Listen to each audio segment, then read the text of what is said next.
Welcome back to Troubleshoot Like Tech. I'm Jim Jansen. Today we're going to discuss smart licensing as it applies to Cisco's meeting server. So let's go and troubleshoot like tech.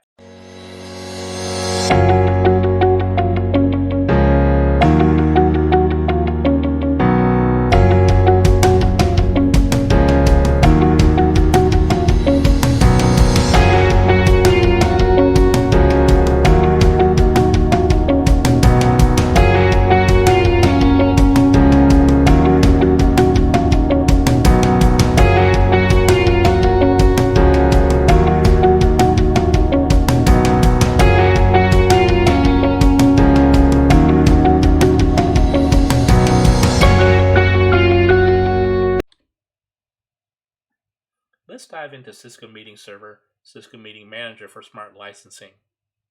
If you've had this product for any amount of time and logged into Cisco Meeting Manager, navigated to the licensing page, you may have noticed that some of your licenses were not in compliance. This may have spurred you to open up a TAC case to troubleshoot the licensing issue, as you do not want disruption in your conference meetings. At this point, the TAC engineer would have told you that CMS 2.9 and prior were not tracking licenses for consumption, and there would be no disruption in your meetings. Now that Cisco has introduced Cisco Meeting Server 3.0 and Cisco Meeting Manager 3.0, they are now tracking your smart licensing for consumption, just like a normal traditional license. So let's go find out how this is going to impact our servers.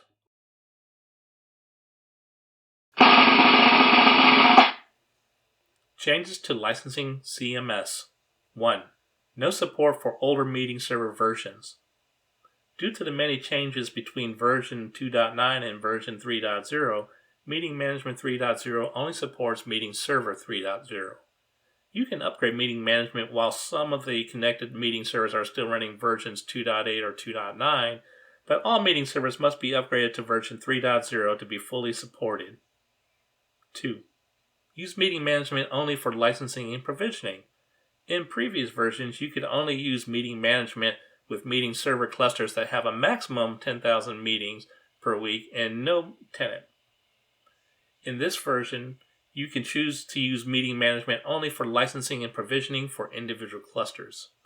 This can be useful if you want to free up CDR capacity for other tools. If you have a cluster that has tenants, or if a cluster hosts high volumes of meetings. 3. See who's presenting a meeting. In previous releases, you would need to look at call statistics for individual participants to know if someone is presenting. In this release, there will be an indicator next to the presenter's name in the participant list. How to change between licensing modes. Traditional licensing. In this mode, Meeting Management gets its information about available licenses from license files that are installed on your call bridges. Note, this option is only available if at least one license file is installed on one of the connected call bridges. Smart licensing.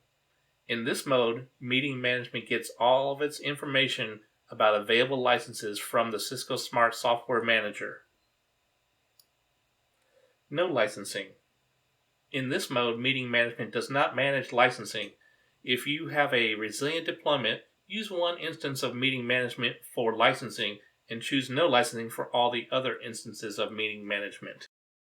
Here's an example of the Smart Licensing page where we can see the Smart Licensing option and the No Licensing option, but we do not see the traditional licensing option as there are no call bridges connected to this particular meeting manager that has an installed license. Updated license status levels and enforcement warnings.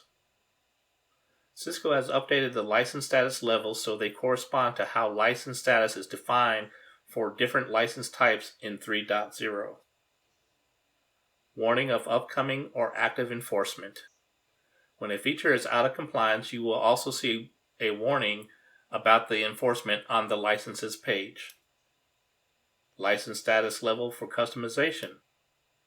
Unlike license types, you do not purchase a number of customization licenses. Customization is either licensed or it is not licensed. Starting a trial. In previous versions, Meeting Management had limited trial functionality. In this version, you can start a 90-day trial from the license page, whether you're using the license for smart licensing or traditional licensing. Here we see an example of the trials page where we can click on start a trial and continue on and use it for 90 days. Changes that are specific to smart licensing are: 1. Smart licensing has been aligned with traditional licensing.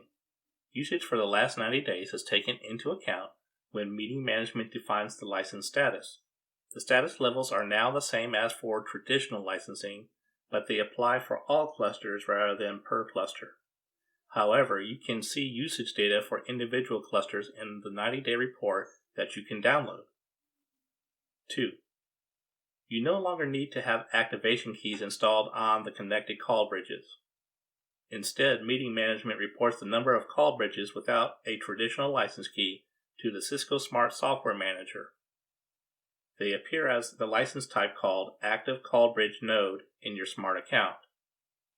These licenses are free, and you will be automatically given the number of licenses you need. 3. Meeting Management verifies allocated licenses with the Smart Software Manager. In previous releases, you could enter the number of available licenses to see the utilization on a graph. In this release, it is mandatory to enter the license information as Meeting Management verifies it with the Cisco Smart Software Manager and uses that information to calculate your license usage. 4. The license for customizing video layouts has now been added to Smart Licensing. It is seen as the customization license on the Meeting Management Licenses page. 5. Settings page. Smart Software Licensing tab is now the Licensing tab. Here you can choose a licensing mode. The Smart Licensing settings will be visible when you have chosen the Smart Licensing mode.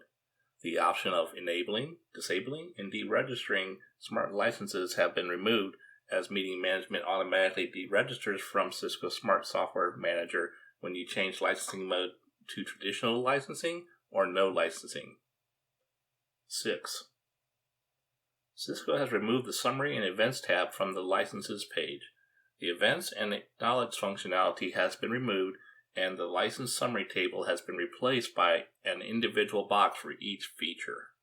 Cisco has added warnings that are displayed when you have not entered license information or when the Cisco Smart Software Manager rejected the information. Changes that are specific to traditional licensing include: 1. All license types can now be monitored using Meeting Management. This includes the new customization license that lets you create customized video layouts. 2. Meeting Management is checking the license files of all call bridges instead of just one. This means that the upgraded version may show a different number of available licenses than you would have seen on the previous version. Also, the whole cluster will be at the highest enforcement level if any call bridge has no activation key, call bridge, or call bridge no encryption. Cisco strongly recommends that you make sure that the correct license files are installed on all your call bridges. A note about PMP Plus licenses. PMP Plus license usage is measured by the number of assigned users. In previous releases, PMP Plus license usage has been measured by the number of active meetings using a PMP license. In this release, a license that has been assigned to a user counts as one license in use, whether or not there is a meeting going on with that user. This would be a good time to take a break. Please note the information contained in this video is a high-level view of the Cisco Meeting Management and Cisco Meeting Server 3.0 release notes. For full disclosure on smart licensing and traditional licensing and how to apply those to your environment, please read the release notes and contact Cisco. On our next video, we're going to go to the Cisco Meeting Server and Cisco Meeting Management interfaces and apply some licenses and troubleshoot. So I'll meet you over there.